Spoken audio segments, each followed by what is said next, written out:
ঠাকুর, মা, স্বামীজির শ্রীচরণে ভক্তিপূর্ণ প্রণাম জানিয়ে আজকের নিবেদন শ্রী শ্রী মায়ের কথা। স্বামী অরূপানন্দ। মানুষের কি সাধ্য যে আপনি এ মায়ার হাত থেকে তরতে পারে? তাই তো ঠাকুর এত সাধনা করলেন, সব ফল জীবদ্ধারে দিয়ে গেলেন। আমি বললাম, তাকে না দেখলে কি করে ভালোবাসা যায়?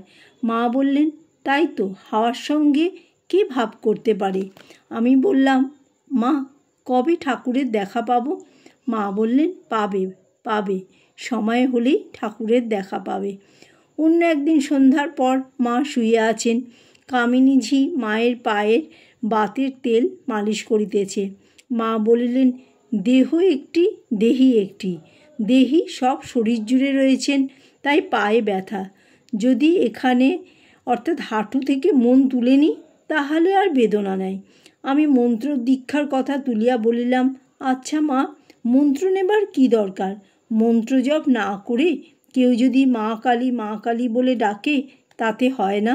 মা বললেন, মন্ত্রের দ্বারা দেহ শুদ্ধি হয়। ভগবানের মন্ত্র জপ করে মানুষ পবিত্র হয়। ইহা বলিয়া একটি গল্প বলিলেন। নারদ বৈকুণ্ঠে গিয়েছিলেন, বসে ঠাকুরের সঙ্গে অনেক কথা কইলেন। নারদ যখন চলে গেলেন, ঠাকুর লক্ষ্মীকে বললেন, ওখানে গোবর দাও। লক্ষ্মী জিজ্ঞাসা করলেন, কেন ঠাকুর? নারদ যে পরম ভক্ত, তবে কেন এরূপ বলছো? ঠাকুর বললেন, নারদের এখনও মন্ত্র নেওয়া হয়নি। মন্ত্র না নিলে দেহ শুদ্ধ হয় না। অন্তত দেহ শুদ্ধির জন্য মন্ত্র দরকার। বৈষ্ণবেরা মন্ত্র দিয়ে বলে, এখন মন তোর। তাই তো মানুষ গুরু মন্ত্র দেন কানে, জগৎগুরু মন্ত্র দেন প্রাণে। মনেতেই সব। মন শুদ্ধ না হলে কিছুই হয় না। গুরু, কৃষ্ণ, বৈষ্ণব এই তিনের দয়া হলো, একের দয়া বিনে জীব ছাড়ে খাড়ে গেল। একের ক্রিয়া না মনের, নিজ মনের কৃপা হওয়া চাই। আমি বললাম, মা, আমার কিন্তু জপ তপে প্রবৃত্তি নাই। মা বললেন, হয়তো তোমার পূর্বজন্মে ওসব করা আছে। বাংলায় তখন খুব স্বদেশী আন্দোলন চলিতেছে, তাই জিজ্ঞাসা করিলাম, মা, এদেশের দুঃখ দুর্দশা কি দূর হবে না? মা বললেন, ঠাকুর তো এসেছিলেনই তার জন্য। মায়ের মাতার কথা উঠিল। মা বলিতেছেন, মা ছিলেন, কোনো ভক্ত এলে নাতিন এসেছে বলে কত খুশি হতেন, কত যত্ন করতেন। এই সংসারটি ছিল যেন তার গায়ের রক্ত। কত করে এটি ঠিকঠাক রাখতেন। আমার মায়ের নাম ছিল শ্যামা। ঠাকুরকে দর্শনের কথা বলিলেন। যখন ঠাকুর চলে গেলেন, আমারও ইচ্ছা হলো আমিও চলে যাই। তিনি দেখা দিয়ে বললেন, না, তুমি থাকো, অনেক কাজ বাকি আছে। শেষে দেখলুম, তাই তো, অনেক কাজ বাকি। তিনি বলতেন, কলকাতার লোকগুলো যেন অন্ধকারে পোকার মতো কিলবিল করছে, তুমি তাদের দেখবে। তিনি 100 বৎসর সূক্ষ্ম শরীরে ভগ্ন হৃদয়ে বাস করবেন বলেছেন, আর তার অনেক শ্বেতকায় ভক্ত আসবে। যখন ঠাকুর চলে গেলেন, প্রথম ভয় হতো। পরনে লাল কাপড়, সরু লাল পেরে কাপড়, হাতে বালা, লোকে কি বলবে? তখন কামারপুকুরে রয়েছি। তারপর ঠাকুরের দেখা পেতে লাগলুম। তখন সেসব ভয় ক্রমে দূর হলো। একদিন ঠাকুর এসে বললেন, খিচুড়ি খাওয়াও। খিচুড়ি রেঁধে রঘুবীরকে ভোগ দিলুম। মারোয়ারি কিনা, তাই খিচুড়ি। তারপর বসে ভাবে ঠাকুরকে খাওয়াতে লাগলুম। হরিশ এই সময় কামারপুকুরে এসে কিছুদিন ছিল। একদিন আমি পাশের বাড়ি থেকে আসছি।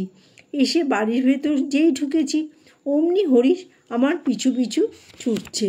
হরিশ তখন খ্যাপা, পরিবার পাগল করে দিয়েছিল। তখন বাড়িতে আর কেউ নেই। আমি কোথায় যাই? তাড়াতাড়ি ধানের হামারের চারদিকে ঘুরতে লাগলুম। ও আর কিছুতেই ছাড়ে না। 7 বার ঘুরে আমি আর পারলুম না। তখন নিজ মূর্তি এসে পড়ল। আমি নিজ মূর্তি ধরে দাঁড়ালুম। তারপর ওর বুকে হাঁটু দিয়ে জিভ টেনে ধরে গালে এমন চড় মারতে লাগলুম যে ও হে হে করে হাঁপাতে লাগলো। আমার হাতের আঙ্গুল লাল হয়ে গিয়েছিল। তারপর নিরঞ্জন এলে, তাকে বললুম, ওকে পাঠিয়ে দাও। যোগীন মহারাজের কথা উঠল। মা বললেন, যোগিনীর মতো আমাকে কেউ ভালোবাসতো না। আমার যোগিনকে কেউ যদি 8 আনা পয়সা দিত, সে রেখে দিত। বলতো, মা তীর্থে তীর্থে যাবেন, তখন খরচ করবেন। সর্বক্ষণ আমার কাছে থাকতো।